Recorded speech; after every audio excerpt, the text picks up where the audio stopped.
Chandrasekaran వారసుడెవరు? Tata Sons chairman పదవికి ఆయన రాజీనామా చేయగానే ఇప్పుడు వ్యాపార వర్గాల్లో వినిపిస్తున్న ప్రశ్న ఇదే. ప్రతిష్టాత్మకమైన టాటా సంస్థ పగ్గాలు ఎవరి చేతుల్లోకి వెళ్తాయన్న ఆసక్తి అన్ని వర్గాల్లోనూ ఉంది. చంద్రశేఖరన్ ఎగ్జిట్ కు పరోక్షంగా కారణమైన నోయల్ టాటాను అందలం ఎక్కిస్తారా? లేక నోయల్ టాటా కనుసన్నల్లో మరో వ్యక్తి టాటా వ్యాపార సామ్రాజ్య దిశను మార్చబోతున్నారా?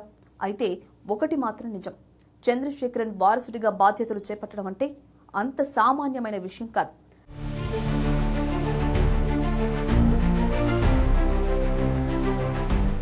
నోయల్ టాటా పేరు బయటకు ఎక్కువగా వినిపించదు, కానీ టాటా గ్రూప్లో ఆయన ప్రభావం మాత్రం చాలా లోతుగా ఉంటుంది. సక్సెస్ యూనివర్సిటీలో ఎకనామిక్స్ చదివిన ఆయన టాటా ఇంటర్నేషనల్లో తన కెరీర్ ప్రారంభించారు. 1999లో టాటా ఇంటర్నేషనల్లో ఒక చిన్న రిటైల్ విభాగంలో ఉన్న ట్రెండ్ను నోయల్ కొత్త దిశలో తీసుకెళ్లారు. వెబ్సైట్ బ్రాండ్ను దేశవ్యాప్తంగా విస్తరించి రిటైల్ రంగంలో బలమైన సంస్థగా మార్చారు. 2024లో రతన్ టాటా మరణించిన తరువాత టాటా సన్స్ చైర్మన్ గా నోయల్ ఎంపిక కాలేదు. ఆ బాధ్యత ఎన్ చంద్రశేఖరన్ దగ్గరకే కొనసాగింది. అయితే నోయల్ కు మరో కీలక స్థానం ఉంది. టాటా ట్రస్ట్లకు ఆయన చైర్మన్. టాటా సన్స్ లో టాటా ట్రస్ట్ల వాటా 66%. అంటే చైర్మన్ కుర్చీకి దూరంగా ఉన్న గ్రూప్ భవిష్యత్ దిశపై ఆయన ప్రభావాన్ని తక్కువగా అంచనా వేయలేం. నోయల్ టాటా పనితీరు రతన్ టాటా శైలికి భిన్నంగా ఉంటుంది. ఆయన ప్రచారానికి దూరంగా ఉంటూ నెమ్మదిగా నిర్ణయాలు తీసుకునే వ్యక్తిగా పేరుంది. రతన్ టాటా ప్రపంచ వ్యాప్తంగా కొత్త వ్యాపారాల్లోకి దూకుడుగా వెళ్లిన సమయంలో నోయల్ మాత్రం స్థిరమైన వృద్ధి, ఖర్చుల నియంత్రణ, కఠినమైన గవర్నెన్స్ పై ఎక్కువ దృష్టి పెట్టారు. టాటా ట్రస్టుల బాధ్యతలు చేపట్టిన తర్వాత ఈ వైఖరి మరింత స్పష్టమైంది.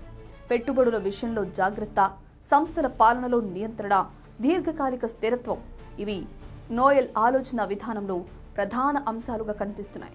టాటా సన్స్ నుంచి చంద్రశేఖరన్ వైదొలిగే ప్రక్రియ మొదలైన సమయంలో నోయల్ పాత్రకు ప్రాధాన్యం పెరగడానికి ఇదే కారణం.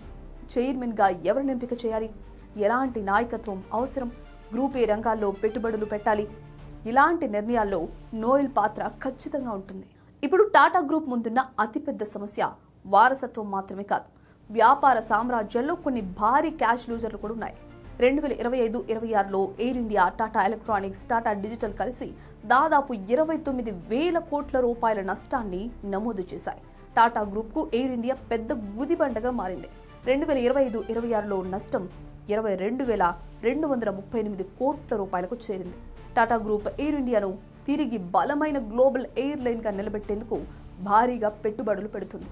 టాటా ఎలక్ట్రానిక్స్ కూడా సెమీకండక్టర్ తయారీ, కొత్త ఎలక్ట్రానిక్స్ రంగాల్లో భారీ పెట్టుబడులు పెడుతుంది. ఈ పెట్టుబడులకు ఫలితాలు రావడానికి సమయం పడుతుంది. టాటా డిజిటల్ పరిస్థితి మరో రకంగా ఉంది. బిగ్ బాస్కెట్, టాటా న్యూ వంటి డిజిటల్ వ్యాపారాల్లో భారీ పెట్టుబడులు పెట్టినా అమెజాన్, ఫ్లిప్కార్ట్ వంటి దిగ్గజాలతో పోటీ చాలా తీవ్రంగా ఉంది. అందుకే కొత్త చైర్మన్ కు మొదటి పరీక్ష కొత్త వ్యాపారాలను ప్రారంభించడం కాదు, ఇప్పటికే పెట్టిన భారీ పెట్టుబడులను లాభాలుగా మార్చడం. టాటా సన్స్ లో చైర్మన్ ఎంపిక ప్రక్రియకు ప్రత్యేక కమిటీ ఉంది. టాటా ట్రస్టుల ప్రతినిధులకు ఇందులో కీలక స్థానం ఉంటుంది. ప్రస్తుతం చర్చలో ఉన్న పేర్లలో టాటా గ్రూప్ కు చెందిన సీనియర్ నాయకులు కొంతమంది ఉన్నారు. Tata steel, Tata consultancy services, ఇతర ప్రధాన సంస్థలను నడిపిన అనుభవం ఉన్న నాయకులపై దృష్టి ఉండొచ్చని సమాచారం. ఇక్కడ నోయల్ టాటా పాత్ర కీలకంగా మారుతుంది. రతన్ టాటా కుటుంబానికి చెందిన వ్యక్తిగా మాత్రమే కాదు, టాటా ట్రస్టుల చైర్మన్ గా ఆయనకు సంస్థాగత ప్రాధాన్యం ఉంది. చంద్రశేఖరన్ పదవీ కాలం 2027 ఫిబ్రవరికి కొనసాగనుంది. కాబట్టి టాటా గ్రూప్ కు కొత్త నాయకుడిని ఎంపిక చేయడానికి ఇంకా సమయం ఉంది. నోయల్ టాటా ముందున్న అసలు పరీక్షదే. చైర్మన్ కుర్చీలో కూర్చోకుండా టాటా గ్రూప్ భవిష్యత్తు దిశను ప్రభావితం చేయగలరా? టాటా ట్రస్టుల వద్దున్న భారీ వాటా ఆయనకు ప్రత్యేకమైన సంస్థాగత బలాన్నిస్తోంది. అదే సమయంలో రతన్ టాటా తర్వాత గ్రూప్లో నాయకత్వం మార్పు జరుగుతున్న నేపథ్యంలో ఆయన అనుభవం మరింత కీలకమవుతోంది. రతన్ టాటా యుగం తర్వాత టాటా గ్రూప్ ఇప్పటికే ఒక కొత్త దశలోకి ప్రవేశించింది.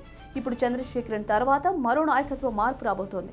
ఆ మార్పులో నోయల్ టాటా ఎలాంటి పాత్ర పోషిస్తారన్నది టాటా గ్రూప్ మాత్రమే కాదు, భారత కార్పొరేట్ ప్రపంచం కూడా ఆసక్తిగా ఎదురుచూస్తోంది. చైర్మన్ ఎవరన్నది ఒక ప్రశ్న, కానీ ఆ చైర్మన్ కు వెనక నుంచి దిశానిర్దేశం చేసే శక్తి ఎవరి దగ్గర ఉంటుందన్నది ఇంకో పెద్ద ప్రశ్న.